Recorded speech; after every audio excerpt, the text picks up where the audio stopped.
Willkommen beim Podcast Hanna fragt Papa.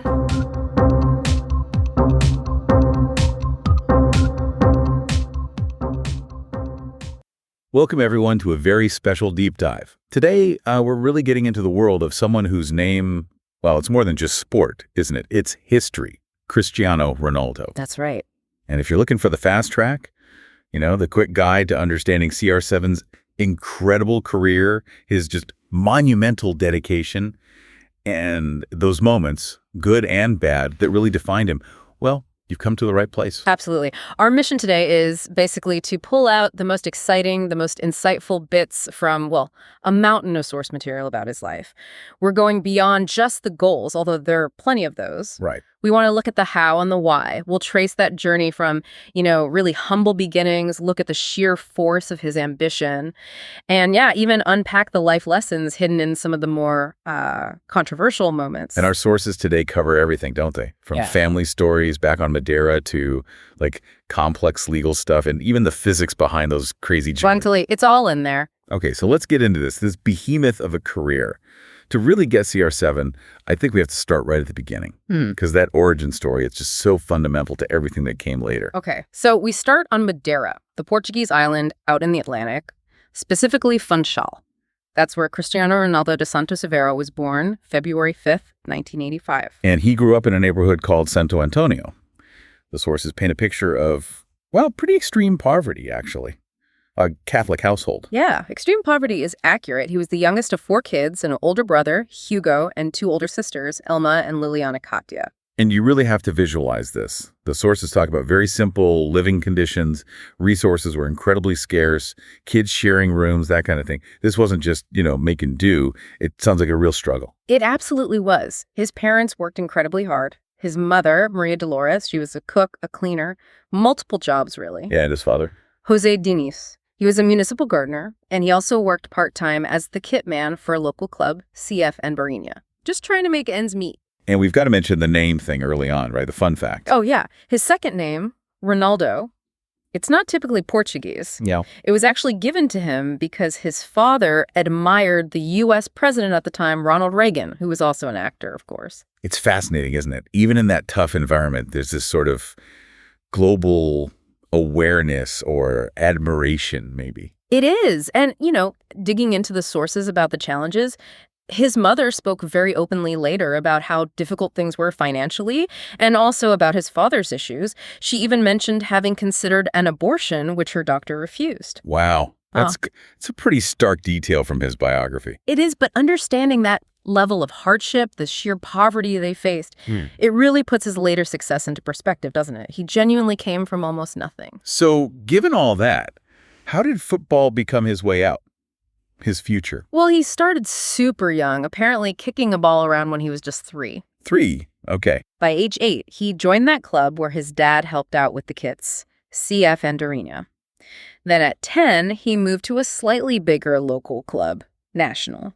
And then came the really big moment, the one that changed everything. The move to Sporting CP in Lisbon. That must have been huge and really tough for a kid that age. Absolutely immense. He was just 12 years old. This is 1997. He leaves Madeira, leaves his entire family, everything he knows, to join the Sporting Youth Academy in Lisbon. 12. Wow. Sporting paid about £1,500 for him then, but the decision that really showed his focus came a bit later. He was struggling with school, apparently. Right. The sources mentioned he didn't complete past the 6th grade. He made a conscious choice, didn't he? Sacrifice education for football. Exactly. At 14, he talked it over with his mother and his guardian at Sporting, and they agreed. He dropped out of school to focus 100% on becoming a professional footballer. That's an incredible single-mindedness for a 14-year-old. Most kids are just thinking about high school subjects. Totally. And maybe a little hint of that fiery temperament we saw later on the pitch. The sources mention that anecdote about him being expelled. Oh, yeah. Apparently he threw a chair at a teacher, claimed the teacher had disrespected him. Yeah. An early sign, perhaps, of that intense pride and, competitiveness. But maybe the biggest test of his resilience came just after that, right, at 15? This is crucial. His career was almost over before it really began. He was diagnosed with tachycardia. Which is a racing heart condition. Exactly. His resting heart rate was dangerously high, irregular. For an athlete, that's potentially catastrophic. Terrifying. So what happened? He needed heart surgery. They used a laser, apparently, to sort of cauterize the problematic pathways in his heart to normalize the rhythm. Okay. But here's the truly Ronaldo part of the story. The sources say he was discharged from the hospital just hours after the procedure. Hours after heart surgery. And he resumed full training only a few days later. That's unbelievable. It really highlights that incredible mental toughness, doesn't it? That drive to succeed, facing something potentially career-ending and just bouncing back almost immediately, even as a teenager. It really sets the scene, doesn't it? He wasn't just talented. He was forged in battling adversity, both social and physical, right from the start. Exactly. And that resilience, that grit, it really laid the groundwork for everything that followed, starting with his launch from Sporting Lisbon. Right, so he makes his debut for Sporting's first team around 17, 18 years old. But the pivotal moment, the one everyone talks about, was that friendly match in 2003. Ah, yes, the inauguration of Sporting's new stadium, the Estadio José Alvalade. They played Manchester United. And Sporting won 3-1. And Ronaldo, playing on the wing, just absolutely tore United apart. His speed, the tricks, the confidence, he just bamboozled their defenders. And the story goes that the United players themselves were the ones who pushed for the signing. That's what the sources say. They were apparently so impressed, maybe a bit frustrated too, that they practically begged Sir Alex Ferguson on the bus afterwards to sign this kid immediately. And Ferguson, who already had him on his radar, sealed the deal. Liverpool and Arsenal were sniffing around too, apparently. Yep, but United got him for about £12 million, which back then was a pretty hefty fee for a teenager with relatively little top-flight experience. And when he arrived at United, he famously didn't want the number 7 shirt initially, did he? No, he asked for number 28, his old Sporting number, but Ferguson insisted. He said, no, you're taking the number 7. The iconic shirt. Best, Cantona Beckham. Exactly. A massive weight of history and expectation, but apparently for Ronaldo, that just became another motivator, something else to live up to. And Ferguson himself became this huge influence, didn't he? Ronaldo often calls him his father in sport. Definitely. Ferguson was crucial in channeling that raw talent, helping him mature, adding discipline and consistency to the flair. Because early on at United, he was mostly flair, wasn't he? Lots of step-overs, maybe sometimes criticized for, showboating. Yeah, the king of the step-over. Yeah. That was his thing. And sometimes maybe holding on to the ball a bit too long, trying one trick too many. Sources even mention clashes with senior players, like Ruud van Nistelrooy, who reportedly got frustrated with his style sometimes. And that tension kind of exploded during the 2006 World Cup, didn't it? The incident with Wayne Rooney, his United teammate playing for England. Ah, the wink. Yes. Rooney gets sent off after a tangle involving Ronaldo, and Ronaldo is caught on camera winking towards the Portuguese bench. Which caused absolute outrage back in England. Oh, immense hostility. He faced booing crowds, intense media pressure. It could have broken a lesser player. But it didn't. In fact, it seemed to galvanize him. That's where you see the mental strength again. Instead of crumbling, he seemed to feed off it. The very next season, 2006-07, was his real breakout season at United. Right. First Premier League title. Hit over 20 goals for the first time. He really started to mature his game. Exactly. Less flash, more substance, more end product. And by 2008, that transformation was, complete. Absolutely. First Ballon d'Or, FIFA World Player of the Year. The first United player since George Best in '68 to win the Ballon d'Or. He'd gone from flashy prospect to the undisputed best player on the planet. Which, naturally, led to one of the biggest transfers football had ever seen. Real Madrid, 2009. Monumental is the word. A world record fee at the time, $80 million. That fee didn't just break records, it completely changed the transfer market landscape. And he spent 9 seasons there. This was his peak goal-scoring era, wasn't it? Utterly relentless. He became Real Madrid's all-time top goal scorer, which is just staggering when you think about it. He wasn't even always playing as a central striker initially. And the trophies just kept rolling in. The Liga titles and especially the Champions League. He won 5 overall, 4 of them with Madrid. He really evolved his game again there, from that tricky winger to just this explosive, powerful, clinical goal machine. Speed, power, heading ability, lethal. And what's maybe most impressive is how he kept adapting as he got older, leaving Madrid at 33 to go to Juventus in Italy. Yeah, moving to Serie A in 2018, a notoriously tough, physical, tactical league. Many thought, maybe this is where he starts to slow down. But he didn't. He set another record there, didn't he? He did. Became the first player ever to score at least 50 goals in the top leagues of England, Spain, and Italy. Premier League, La Liga, Serie A. That's just incredible consistency across totally different footballing environments. Manchester United, Real Madrid, Juventus. And he won 2 Serie A titles with Juve. Then, of course, the big return to Manchester United in 2021. High profile, quite emotional, though ultimately quite brief and maybe a bit turbulent. But he still hit milestones there. Reached 800 career goals in December 2021. Incredible number. Which brings us to his current chapter. The move that really shifted the footballing world's axis, arguably. The move to Saudi Arabia, joining Al Nassr FC in December 2022. This wasn't just another transfer, it felt like a statement. A catalyst for the huge investment and ambition we're now seeing in the Saudi Pro League. And he found success there pretty quickly, too. Won the Arab Club Champions Cup in 2023.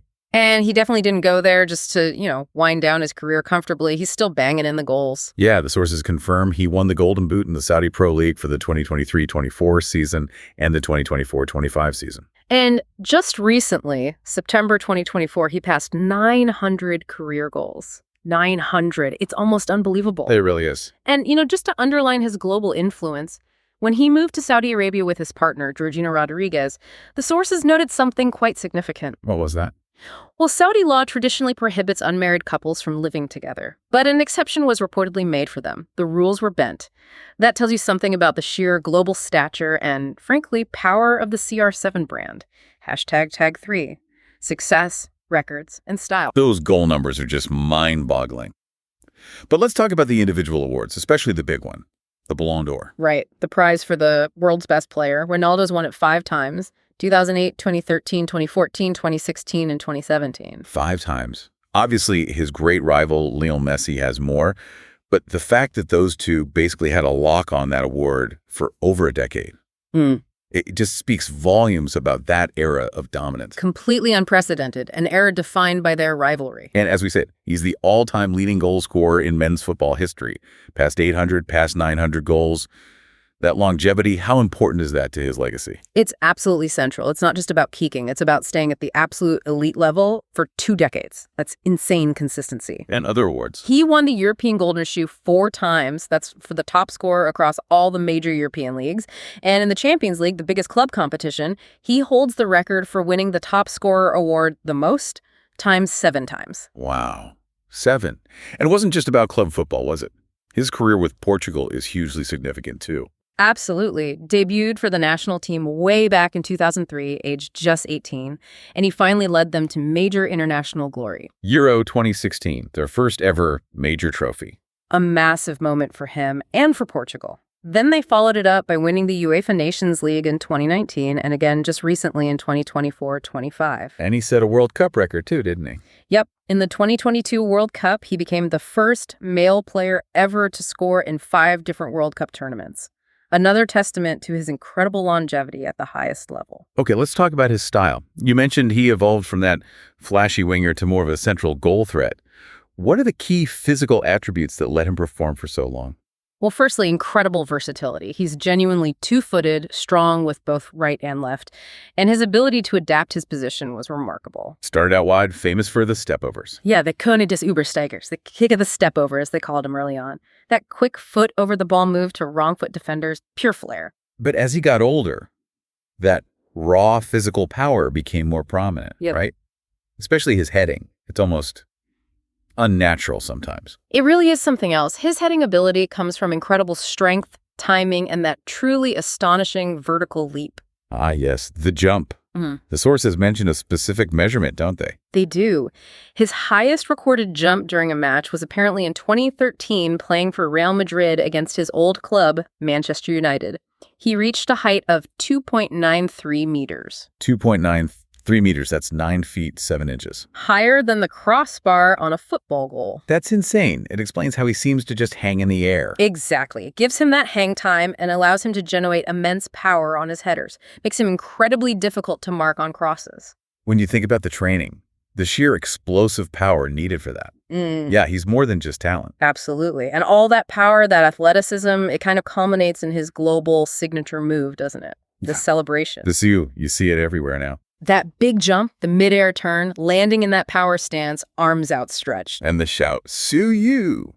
It's instantly recognizable worldwide, his ultimate branding moment, almost. He actually clarified in 2023 what it means. Oh, yeah. He said, well, everyone hears "su," it actually comes from the Portuguese word "sim." Which means yes. Exactly. But he means it like, yes. Really strong. A powerful affirmative yell of success and, well, power. A strong yes to being the best. I like that. That's great context. #tag for training, ambition, and controversy. And if you had to point to the single biggest reason for his enduring success, it's probably not the natural talent, amazing as it is. It's the work, the commitment. Yeah, his ability to still be playing at such a high level, well into his late 30s, it's almost entirely down to that relentless dedication, isn't it?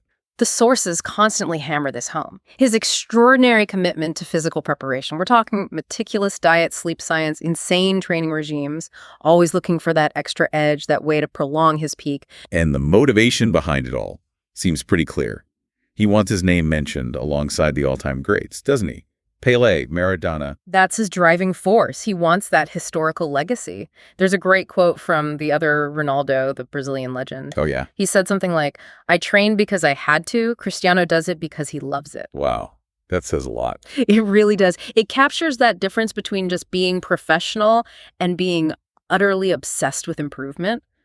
It's not a chore for him. It's a passion. Sir Alex Ferguson called him the complete player. Yeah. Eventually, right? Noting how he added maturity and better decision-making to all those skills over the years. Yeah, that relentless drive is definitely inspiring. But, that same fire, that intense competitiveness, it's also led to friction and controversy over the years. Right. It's important we look at that side too, isn't it? Kind of understanding that even superstars are complex. They face criticism. They make mistakes. Definitely. So what were some of those main criticisms, particularly earlier in his career? Well, the diving accusation was pretty constant for a while, wasn't it? The Schwalben, as they say in German, faking fouls, going down maybe a bit too easily. Yeah, he definitely had a reputation for theatrics early on. Drew a lot of criticism for that. And linked to that maybe was the perception of arrogance. The arrogant image, yeah. You'd see him on the pitch, maybe moaning at referees, gesticulating if a teammate made a mistake. It often came across as quite self-centered or pompous to observers. How did he respond to it? Yeah. Did he ever address it? He did. He often insisted it was just his intense will to win, his competitiveness, and that it shouldn't be mistaken for actual arrogance. He felt the media sometimes portrayed him unfairly, perhaps to create a villain figure. There was that one famous interview back in 2011, wasn't there, where he basically said people jeered him because they were jealous because he was rich, handsome, and a great player.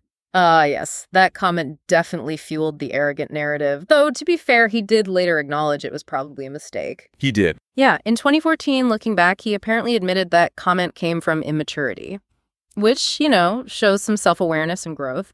Recognizing past missteps is part of it, even for him. Okay. Now, we also need to address the most serious controversy mentioned in the sources.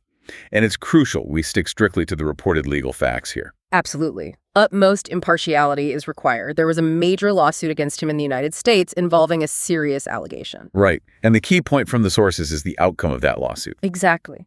The sources state that the lawsuit was ultimately dismissed with prejudice by the U.S. District Court judge in Nevada. With prejudice, meaning it can't be refiled. And what was the specific legal reason given for the dismissal? The judge's ruling, according to the sources, was based on the conduct of the plaintiff's lawyer. The court found that the lawyer had improperly used cyber-hacked attorney-client privilege documents. Okay. And the judge ruled that this misuse constituted an abuse of the litigation process and tainted the case irreversibly. So the dismissal was due to the lawyer's actions. Right. So we're reporting the adjudicated outcome based on the legal process detailed in the source material without making any further judgment. Precisely. It underscores the complexities and the intense scrutiny these figures live under. Definitely. Okay, let's shift gears slightly and end this section by talking about the rivalry that probably pushed both him and the entire sport forward for years.